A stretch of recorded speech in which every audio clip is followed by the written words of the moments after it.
शुक्लाम्बरधरम् विष्णुम् शशिवर्णम् चतुर्भुजम् प्रसन्नवदनम् ध्यायेत् सर्वविघ्नोपशान्तये व्यासम् वसिष्ठनप्तारम् शक्तेः पौत्रमकल्मषम्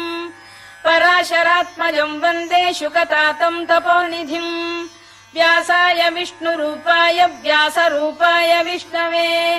नमो वै ब्रह्मनिधये वासिष्ठाय नमो नमः अविकाराय शुद्धाय नित्याय परमात्मने सदैकरूपरूपाय विष्णवे सर्वजिष्णवे यस्य स्मरणमात्रेण जन्म संसारबन्धनात् विमुच्यते नमस्तस्मै विष्णवे प्रभविष्णवे ॐ नमो विष्णवे प्रभविष्णवे। श्रीवैशम्पायन उवाच श्रुत्वा धर्मानशेषेण पावनानि च सर्वशः युधिष्ठिरः शान्तनवम् पुनरेवाभ्यभाषत। युधिष्ठिर उवाच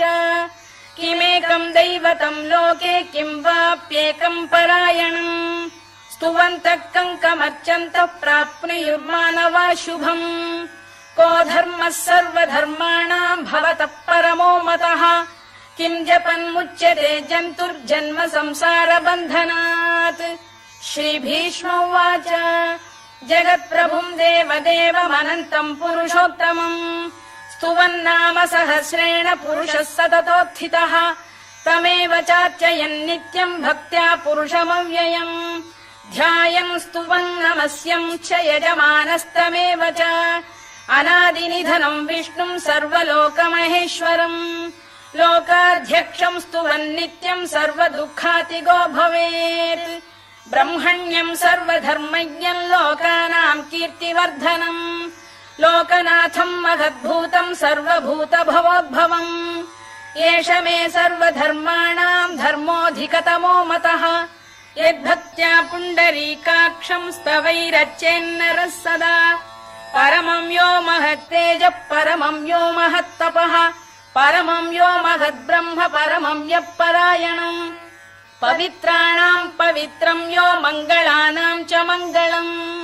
दैवतम् देवतानाम् च भूतानाम् यो व्ययपिता यतः सर्वाणि भूतानि भवन्त्यादियुगागमे यस्मिंश्च प्रलयम् यान्ति पुनरेव युगक्षये तस्य लोकप्रधानस्य जगन्नाथस्य भूपते विष्णोर्नाम सहस्रम् मे शृणु पापभयापहम् यानि नामानि गौणानि विख्यातानि महात्मनः ऋषिभिः परिगीतानि तानि वक्ष्यामि भूतये ऋषिर्नाम्नाम् सहस्रस्य वेदव्यासो महामुनिः छन्दोऽनुष्टुप् तथा देवो भगवान् देवकीसुतः अमृतांशुद्भवो बीजम् शक्तिर्देवकी नन्दनः त्रिसामाहृदयम् तस्य शान्त्यर्थे विनियुज्यते विष्णुम् जिष्णुम् महाविष्णुम् प्रभविष्णुम् महेश्वरम् अनेकरूपदैत्यान्तम् नमामि पुरुषोत्तमम् अस्य श्रीविष्णोर्दिव्यसहस्रनामस्तोत्रमहामन्त्रस्य श्रीवेदव्यासो भगवान् ऋषिः अनुष्टुप्छन्दः श्रीमहाविष्णुः परमात्मा श्रीमन्नारायणो देवता अमृतांशुद्भवो भानुरिति बीजम् देवकी नन्दन श्रेष्ठेति शक्तिः उद्भवः क्षोभणो देव इति परमो मन्त्रः शङ्खबृन्नन्दकी चक्रीति कीलकम् शार्ङ्गधन्वा गदाधर इत्यस्त्रम् रथाङ्गपाणिरक्षोभ्य इति नेत्रम् त्रिसामासामगः सामेति कवचम् आनन्दम् परब्रह्मेति योनिः ऋतुः सुदर्शनकाल इति दिग्बन्धः श्रीविश्वरूप इति ध्यानम् श्रीमहाविष्णुप्रीत्यर्थे सहस्रनाम जपे विनियोगः ध्यानम् क्षीरोदन्वत्प्रदेशे शुचिमणिविलसत्सैकते मौक्तिकानाम् माला क्लुप्तासनस्थ स्फटिकमणिनिभैर्मौक्तिकैर्मण्डिताङ्गः शुभ्रैरभ्रैरदभ्रैरुपरि विरचितैर्मुक्तपीयूषवर्षैः आनन्दीन पुनीयादरिनलिन गदा शङ्खपाणिर्मुकुन्दः भूः पादौ यस्य नाभिर्विहदसुरनिलश्चन्द्रसूर्यौ च नेत्रे कर्णावाशा शिरोद्यौर्मुखमपि दहनो यस्य वास्तेयमब्धिः अन्तस्थम् यस्य विश्वम् सुरनरखगो भोगि गन्धर्व दैत्यैः चित्रम् रम्यते तम् त्रिभुवन वपुषम् विष्णुमीशम् नमामि ॐ नमो भगवते वासुदेवाय शान्ताकारम् भुजगशयनम् पद्मनाभम् सुरेशम् विश्वाधारम् गगनसदृशम् मेघवर्णम् शुभाङ्गम् लक्ष्मीकान्तम् कमलनयनम् योगिहृद्ध्यानगम्यम् वन्दे विष्णुम् भवभयहरम् सर्वलोकैकनाथम् मेघश्यामम् पीतकौशेयवासम् श्रीवत्साङ्कम् कौस्तुभोद्भासिताङ्गम् पुण्योपेतम् पुण्डरीकायताक्षम् विष्णुम् वन्दे सर्वलोकैकनाथम् नमः समस्तभूतानामादिभूताय भूभृते अनेकरूपरूपाय विष्णवे प्रभविष्णवे सशङ्खचक्रम् सकिरीटकुण्डलम् सपीतवस्त्रम् सरसीरुभेक्षणम् सहारवक्षस्थलशोभिकौस्तुभम् नमामि विष्णुम् शिरसा चतुर्भुजम् छायायाम् पारिजातस्य हेमसिंहासनोपरि आसीनमम्बुदश्याममायताक्षमलङ्कृतम् चन्द्राननम् चतुर्बाहुम् श्रीवत्साङ्कितवक्षसम् रुक्मिणी सत्यभामाभ्याम् सहितम् कृष्णमाश्रये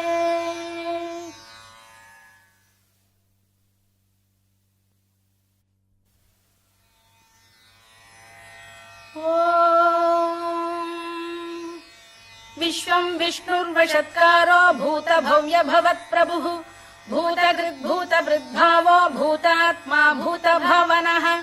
भूतात्मा परमात्मा च मुक्तानाम् परमागतिः अव्ययः पुरुषः साक्षी क्षेत्रज्ञोऽक्षर एव च योगो योगविदाम् नेता प्रधानपुरुषेश्वरः नारसिंहवपुः श्रीमान् केशवः पुरुषोत्तमः सर्वः शर्वः शिवस्थाणुर्भूतादिर्निधिरव्ययः सम्भवो भावनो भर्ता प्रभवः प्रभुरीश्वरः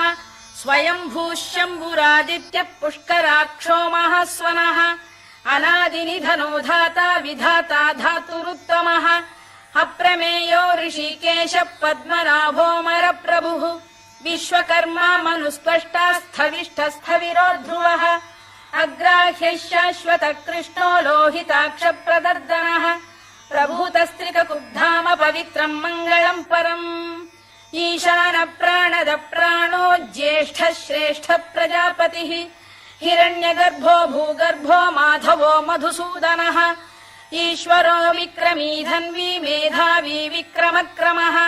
अनुत्तमो दुराधर्ष कृतज्ञ कृतिरात्मवान् सुरेशः शरणम् शर्म विश्वरेता प्रजाभवः अधः संवत्सरो व्याल प्रत्ययः सर्वदर्शनः अजः सर्वेश्वरः सिद्धः सिद्धिः सर्वादिरच्युतः वृषाकपिरमेयात्मा सर्वयोगविनिसृतः वसुर्वसुमनः सत्यः समात्मा संमितः समः अमोघः पुण्डरीकाक्षो वृषकर्मा वृषाकृतिः रुद्रो बहुशिरा बभ्रुर्विश्वयोनिः शुचिश्रवाः अमृतः शाश्वतस्थाणुर्वरारोहो महातपाः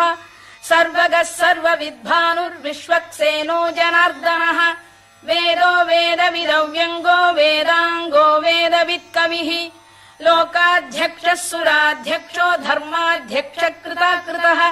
चतुरात्मा चतुर्व्यूहश्चतुर्दंष्टश्चतुर्भुजः भ्राजिष्णुर्भोजनम् भोक्ता सहिष्णुर्जगदादिजः अनघो विजयो जेता विश्वयोनिः पुनर्वसुः उपेन्द्रो वामनः प्रांशुरमोघः शुचिरूर्जितः अतीन्द्रः सङ्ग्रहः सर्गो धृतात्मा नियमो यमः वेद्यो वैद्यः सदा योगी वीरः माधवो मधुः अतीन्द्रियो महामायो महोत्साहो महाबलः महाबुद्धिर्महावीर्यो महाशक्तिर्महाद्युतिः अनिर्देश्य वपुः श्रीमान् अमे आत्मा महादृधृत् महेश्वासो महीभर्ता श्रीनिवासः सताङ्गतिः अनिरुद्धः सुरानन्दो गोविन्दो गोविदाम्पतिः मरीचिर्दमनो हंसः सुपर्णो भुजगोत्तमः हिरण्यनाभः सुतपाः पद्मनाभः प्रजापतिः अमृत्युः सर्वदृक्सिंहः सन्धाता सन्धिमान् स्थिरः अजो दुर्मर्षणः शास्ता विश्रुतात्मा सुरारिः गुरुर्गुरुतमो धाम सत्यः सत्यपराक्रमः निमिषो निमिषस्रग्वी वाचस्पतिरुदारधीः अग्रणीर्ग्रामणी श्रीमान् न्यायो नेता समीरणः सहस्रमूर्धा विश्वात्मा सहस्राक्षः सहस्रपात् आवर्तनो निवृत्तात्मा संवृतः सम्प्रमर्दनः अधः संवर्तको भङ्गिरलिलो धरणीधरः सुप्रसाद प्रसन्नात्मा विश्वधृक् विश्वभुग्विभुः सत्कर्ता सत्कृतः साधुर्जह्नुर्नारायणो नरः असङ्ख्येयो प्रमेयात्मा विशिष्टः शिष्टकृच्छुचिः सिद्धार्थ सिद्ध संकल्पः सिद्धिदः सिद्धिसाधनः वृषाही वृषभो विष्णुर्वृषपर्वा वृषोदरः वर्धनो वर्धमानश्च विविक्तः श्रुतिसागरः सुभुजो दुर्धरो वाग्मी महेन्द्रो वसुदो वसुः नैकरूपो बृहद्रूपः शिपिविष्टप्रकाशनः ओजस्तेजोद्युतिधरः प्रकाशात्मा प्रतापनः वृद्धस्पष्टाक्षरो मन्त्रश्चन्द्रांशुर्भास्करद्युतिः अमृतांशुद्भवो भानुः शशबिन्दुः सुरेश्वरः औषधम् जगतः सेतुः सत्यधर्मपराक्रमः भूतभव्यभवन्नाथः पवनः पावनो नलः कामः कामकृत्कान्तः कामः कामप्रदप्रभुः युगादिकृद्युगावर्तो नैकमायो महाशनः अदृश्यो व्यक्तरूपश्च सहस्रजिदनन्तजित् इष्टो विशिष्टः शिष्टेष्टः शिखण्डी नघुषो वृषः क्रोधः क्रोधकृत्कर्ता विश्वबाहुर्महीधरः अच्युत प्रथित प्राण प्राणदो वासवानुजः अपां निधिरधिष्ठानमप्रमत्त प्रतिष्ठितः स्कन्द स्कन्दधरो धुर्यो वरदो वायुवाहनः वासुदेवो बृहद्भानुरादिदेवः पुरन्दरः अशोकस्तारणस्तारः शूरः शौरिर्जनेश्वरः अनुकूलः शतावर्तः पद्मी पद्मनिभेक्षणः पद्मनाभोरविन्दाक्षः पद्मगर्भः शरीरभृत् महर्धिर्वृद्धो वृद्धात्मा महाक्षो गरुडध्वजः अतुलः शरभो भीमः समयज्ञो हविर्हरिः सर्वलक्षणलक्षण्यो लक्ष्मीवान् समितिञ्जयः विक्षरो रोहितो मार्गो हेतुर्दामोदरः सः महीधरो महाभागो वेगवानमिताशनः उद्भवः क्षोभणो देवः श्रीगर्भः परमेश्वरः करणम् कारणम् कर्ता विकर्ता गहनो गुहः व्यवसायो व्यवस्थानः संस्थानस्थानदो ध्रुवः परधिक् परमस्पष्टस्तुष्टः पुष्टः शुभेक्षणः रामो विरामो विरतो मार्गो नेयोनयोनयः वीरः शक्तिमताम् श्रेष्ठो धर्मो धर्मविदुत्तमः वैकुण्ठः पुरुष प्राण प्राणद प्रणव पृतुः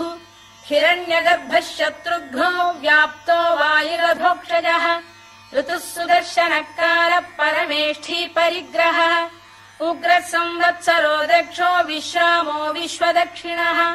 विस्तारस्थावरस्थाणुः प्रमाणम् बीजमव्ययम् अर्थोऽनर्थो महाकोशो महाभोगो महाधनः अनिर्विण्णस्थविष्ठो भूर्धर्मयूपो महामखः नक्षत्रनेमिर्नक्षत्री क्षमः क्षामः समीहनः यज्ञयुज्यो महेज्यश्च क्रतुः सत्रम् सताम् गतिः सर्वदर्शी विमुक्तात्मा सर्वज्ञो ज्ञानमुत्तमम् सुव्रतः सुमुखः सूक्ष्मः सुघोषः सुखदः सुहृद् मनोहरो जितक्रोधो वीरबाहुर्विदारणः स्वापनः स्ववशो व्यापी नैकात्मा नैककर्मकृत् वत्सरो वत्सलो वत्सी रत्नगर्भोधनेश्वरः धर्मकृद्धर्मकृद्धर्मी सदसक्षरमक्षरम् अभिज्ञाता सहस्रांशुर्विधाता कृतलक्षणः गभस्तिनेमिः सत्तस्तः सिंहो भूतमहेश्वरः आदिदेवो महादेवो देवेशो देवभृद्गुरुः उत्तरो गोपतिर्गोप्ता ज्ञानगम्यः पुरातनः शरीरभूतभृद्भोक्ता कपीन्द्रो भूरि दक्षिणः सोमपो मृतपः सोमः पुरुजिः पुरुसत्तमः विनयो जयः सत्यसन्धो दाशार्हः सात्वतां पतिः जीवो विनयिता साक्षी मुकुन्दोमित विक्रमः अम्भो निधिरनन्तात्मा महोदधिशयोऽन्तकः अजो महार्घः स्वाभाव्यो जिता मित्र प्रमोदनः आनन्दो नन्दनो नन्दः सत्यधर्मा त्रिविक्रमः महर्षि कपिलाचार्यः कृतज्ञो मेदिनीपतिः त्रिपदस्त्रिदशाध्यक्षो महाशृङ्गकृतान्तकृत् महावराहो गोविन्दः सुषेणः कनकाङ्गनी गुह्यो गभीरो गहनो गुप्तश्चक्रगदाधरः मेधास्वाङ्गो जितकृष्णो दृढः सङ्कर्षणोच्युतः वरुणो वारुणो वृक्षः पुष्कराक्षो महामनाः भगवान् बलहानन्दी वनमाली हलायुधः आदित्यो ज्योतिरादित्यः सहिष्णुर्गतिसत्तमः सुधन्वाखण्ड परशुर्दारुणो द्रविणप्रदः दिवस्पृक् सर्वदृग्व्यासो वाचस्पतिरयो निजः त्रिसामासामगः साम निर्वाणम् भेषजम् भिषज सन्न्यासकृच्छमः शान्तो निष्ठा शान्तिपरायणम् शुभाङ्गः शान्तिदः स्रष्टा कुमुदः कुवलेशयः गोहितो गोपतिर्गोप्ता वृषभाक्षो वृषप्रियः अनिवर्ती निवृत्तात्मा संक्षेप्ता क्षेमकृत् शिवः श्रीवत्सवक्षः श्रीवासः श्रीपतिः श्रीमताम्बरः श्रीधः श्रीशः श्रीनिवासः श्रीनिधिः श्रीविभावनः श्रीधर श्रीकर श्रेयः श्रीमान् लोकत्रयाश्रयः स्वक्षः स्वङ्गः शतानन्दो नन्दिर्ज्योतिर्गणेश्वरः विजितात्मा विधेयात्मा सत्कीर्तिश्छिन्न संशयः उदीर्णः सर्वतश्चक्षुरनीशः शाश्वतः स्थिरः भूषयो भूषणो भूतिर्विशोकः शोकनाशनः अर्चिष्मानर्चितः कुम्भो विशुद्धात्मा विशोधनः अनिरुद्धो प्रतिरथ प्रद्युम्नोमित विक्रमः कालनेमिनिः वीरः शौरिः शूरजनेश्वरः त्रिलोकात्मा त्रिलोकेशः केशवः केशिहा हरिः कामदेवः कामपालः कामी कान्तकृतागमः अनिर्देश्य वपुर्विष्णुर्वीरोऽनन्तो धनञ्जयः ब्रह्मण्यो ब्रह्मकृद्ब्रह्मा ब्रह्म ब्रह्मविवर्धनः ब्रह्मविब्राह्मणो ब्रह्मी ब्रह्मज्ञो ब्राह्मणप्रियः महाक्रमो महाकर्मा महातेजा महोरगः महाक्रतुर्महायज्वा महायज्ञो महाहविः स्तव्यस्तव प्रियस्तोत्रम् स्तुतिस्तोतारणप्रियः पूर्णः पूरयिता पुण्यः पुण्यकीर्तिरनामयः मनोजवस्तीर्थकरो वसुरेता वसुप्रदः वसुप्रदो वासुदेवो वसुर्वसुमनाहविः सद्गतिः सत्कृतिः सत्ता सद्भूतिः सत्परायणः शूरसेनो यदुश्रेष्ठः सन्निवासः सुयामुनः भूतावासो वासुदेवः सर्वासु निलयो नलः दर्पः दर्पदो दृप्तो दुर्धरोऽथापराजितः विश्वमूर्तिर्महामूर्तिर्दीप्तमूर्तिरमूर्तिमान् अनेकमूर्तिरव्यक्तः शतमूर्तिः शताननः एकोनैकः स वक्तः किम् यत्तत्पदमनुत्तमम् लोकबन्धुर्लोकनाथो माधवो भक्तवत्सलः सुवर्णवर्णो हेमाङ्गो वराङ्गश्चन्दनाङ्गदी वीरः विषमः शून्यो घृता क्षीरचरश्चलः अमानी मानदो मान्यो लोकस्वामी त्रिलोकधृत् सुमेधा मेधजो धन्यः सत्यमेधाधराधरः तेजो वृषोद्युतिधरः सर्वशस्त्रभृताम्बरः प्रग्रहो निग्रहो व्यग्रो नैकशृङ्गो गदाग्रजः चतुर्मूर्तिश्चतुर्बाहुश्चतुर्व्यूहश्चतुर्गतिः चतुरात्मा चतुर्भावश्चतुर्वेदविदेकपात् समावर्तो निवृत्तात्मा दुर्जयो दुरधिक्रमः दुर्लभो दुर्गमो दुर्गो दुरावासो दुरारिः शुभाङ्गो लोकसारङ्गः सुतन्तुस्तन्तुवर्धनः इन्द्रकर्मा महाकर्मा कृतकर्मा कृतागमः उद्भवः सुन्दरः सुन्दो रत्ननाभः सुलोचनः अर्को वाजसनः शृङ्गी जयन्तः सर्वविजयी सुवर्णबिन्दुरक्षोभ्यः सर्ववागीश्वरेश्वरः महाह्रदो महागर्तो महाभूतो महानिधिः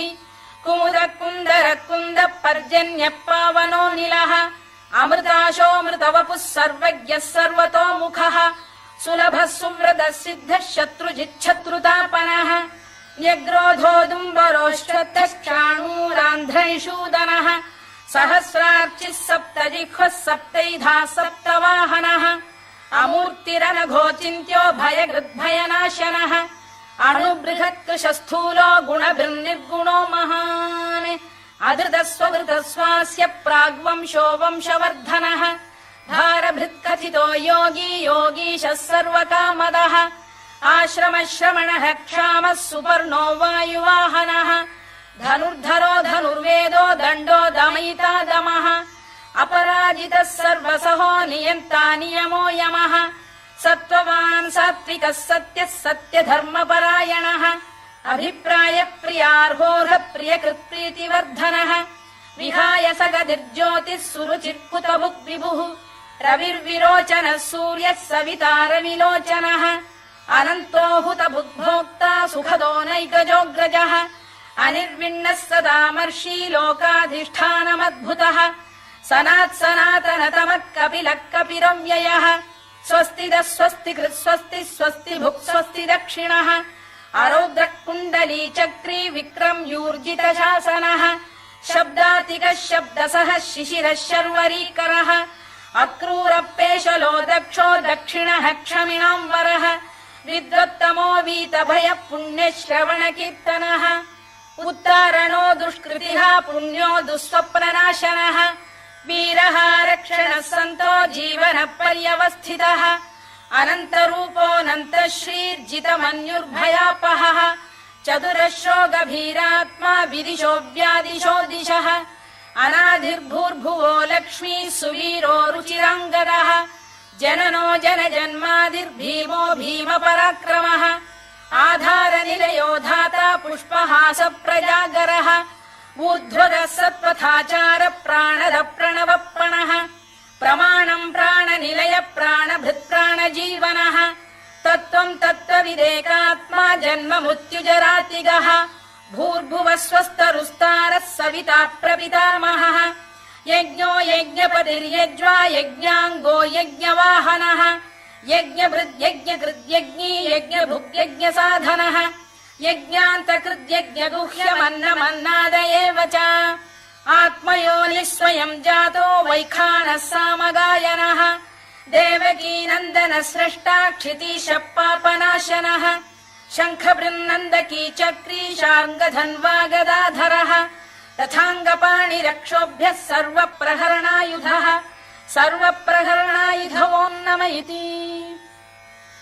वनमाली गरीशाङ्गी शङ्खी चक्री च नन्दकी श्रीमान्नारायणो विष्णुर्वासुदेवोऽभिरक्षतु वनमाली गरीशाङ्गी शङ्खी चक्री च नन्दकी श्रीमान्नारायणो विष्णुर्वासुदेवोऽभिरक्षतु वनमाली गरीशाङ्गी शङ्खी चक्री च नन्दकी श्रीमान्नारायणो विष्णुर्वासुदेवोऽभिरक्षतु इतीदम् कीर्तनीयस्य केशवस्य महात्मनः नाम्नाम् सहस्रम् दिव्यानामशेषेण प्रकीर्तितम् य इदम् शृणुयान् नित्यम् यश्चापि परिकीर्तयेत् नाशुभम् प्राप्नुयात् किञ्चित् सोमुत्रेह च मानवः वेदान्तको ब्राह्मणः स्यात् क्षत्रियो विजयी भवेत् वैश्यो धनसमृद्धः स्यात् शूद्रः सुखमवाप्नुयात् धर्मार्थी प्राप्नुयात् धर्ममर्थार्थी चार्थमाप्नुयात् कामानवाप्नुयात् कामी प्रजार्थी चाप्नुयात् प्रजाम् भक्तिमान् यः सदोत्थाय शुचिस्तद्गतमानसः सहस्रम् वासुदेवस्य नाम्नामेतत् प्रकीर्तयेत् यशः प्राप्नोति विपुलम् याति प्राधान्यमेव च अचलाम् श्रियमाप्नोति श्रेयः प्राप्नोत्यनुत्तमम् न भयम् क्वचिदाप्नोति वीर्यम् तेजश्च विन्दति भवत्यरोगोद्युतिमान् बलरूपगुणान्वितः रोगार्तो मुच्यते रोगात् बद्धो मुच्येत बन्धनात् भयान्मुच्येत भीतस्तु मुच्येतापन्न आपदः दुर्गाण्यतितरत्याशु पुरुषः पुरुषोत्तमम् स्तुवन्नाम सहस्रेण नित्यम् भक्तिसमन्वितः वासुदेवाश्रयो मर्त्यो वासुदेवपरायणः सर्वपापविशुद्धात्मा याति ब्रह्म सनातनम् न वासुदेव भक्तानामशुभम् विद्यते क्वचित् जन्म मृत्युजरा व्याधि भयम् नैवोपजायते इमम् स्तवमधीयानः श्रद्धा भक्तिसमन्वितः युज्येतात्मसुखक्षान्ति श्रीधृतिस्मृतिकीर्तिभिः न क्रोधो न च मात्सर्यम् न लोभो न शुभा मतिः भवन्ति कृतपुण्यानाम् भक्तानाम् पुरुषोत्तमे द्यौः स चन्द्रार्कनक्षत्राखम् दिशो भूर्महो दधिः वासुदेवस्य वीर्येण विधृतानि महात्मनः ससुरासुरगन्धर्वम् स यक्षोरगराक्षसम् जगत्वशे वर्ततेदम् कृष्णस्य सचराचरम् इन्द्रियाणि मनो बुद्धिः सत्त्वम् तेजो बलम् धृतिः वासुदेवात्मकान्याहुः क्षेत्रम् क्षेत्रज्ञ एव च सर्वागमानामाचार प्रथमम् परिकल्पते आचार प्रभवो धर्मो धर्मस्य प्रभुरच्युतः ऋषयः पितरो देवा महाभूतानि धातवः जङ्गमा जङ्गमम् चेदम् जगन्नारायणोद्भवम् योगो ज्ञानम् तथा साङ्ख्यम् विद्या शिल्पादिकर्म च वेदाः शास्त्राणि विज्ञानमेतत् सर्वम् जनार्दनात् एको विष्णुर्महद्भूतम् पृथग्भूतान्यनेकशः त्रीन् लोकान् व्याप्य भूतात्मा भुङ्क्ते विश्वभुवव्ययः इमम् स्तवम् भगवतो विष्णोर्व्यासेन कीर्तितम् पठेद्य इच्छेत् पुरुषः श्रेयत् प्राप्तुम् सुखानि च विश्वेश्वरमजम् देवम् जगतः प्रभुमव्ययम् भजन्ति ये पुष्कराक्षम् न ते यान्ति पराभवम् न ते यान्ति पराभवम् ओन्नम इति अर्जुनोवाच पद्मपत्र विशालाक्ष पद्मनाभसुरोत्तमा भक्तानामनुरक्तानाम् त्राता भव जनार्दन श्रीभगवानुवाच यो माम् नाम सहस्रेण स्तोतुमिच्छति पाण्डव सोऽहमेकेन श्लोकेन स्तुत एव न संशयः स्तुत एव न संशयोन्नम इति व्यास उवाच वासनाद्वासुदेवस्य वासितम् भुवनत्रयम् सर्वभूतनिवासोऽसि वासुदेव नमोऽस्तु ते वासुदेव नमोऽस्तु ते ओम् नम इति पार्वत्युवाच केनोपायेन लघुना विष्णोर्नाम सहस्रकम् पठ्यते पण्डितैर्नित्यम् श्रोतुमिच्छाम्यहम् प्रभो ईश्वर उवाच श्रीराम राम रामेति रमे रामे मनोरमे सहस्रनाम तत्तुल्यम् राम नाम वरानने श्रीराम राम रामेति रमे रामे मनोरमे सहस्रनाम तत्तुल्यम् राम नाम वरानने श्रीराम राम रामेति रमे रामे मनोरमे सहस्रनाम तत्तुल्यम् राम नाम वरानने राम नाम वरानन ओन्नम इति ब्रह्मोवाच नमोऽस्त्वनन्ताय सहस्रमूर्तये सहस्रपादाक्षि शिरोरुबाहवे सहस्रनाम्ने पुरुषाय शाश्वते सहस्रकोटियुगधारिणे नमः सहस्रकोटियुगधारिणे नम ओन्नम इति सञ्जय उवाच यत्र योगेश्वर कृष्णो यत्र पार्थो धनुर्धरः तत्र श्रीर्विजयो भूतिर्ध्रुवानीतिर्मतिर्मम श्रीभगवानुवाच अनन्याश्चिन्तयन्तो मां ये जनाः पर्युपासते तेषाम् नित्याभियुक्तानां योगक्षेमम् वहाम्यहम् परित्राणाय साधूनां विनाशाय च दुष्कृताम् धर्म संस्थापनार्थाय सम्भवामि युगे युगे आर्ता विषण्णाः शिथिलाश्च भीता घोरेषु च व्याधिषु वर्तमानाः संकीर्त्य नारायण शब्दमात्रम् विमुक्त दुःखाः सुखिनो भवन्तु कायेन वाचा मनसेन्द्रियैर्वा बुद्ध्यात्मना वा प्रकृते स्वभावात् करोमि यद्यत् सकलम् परस्मै नारायणायेति समर्पयामि।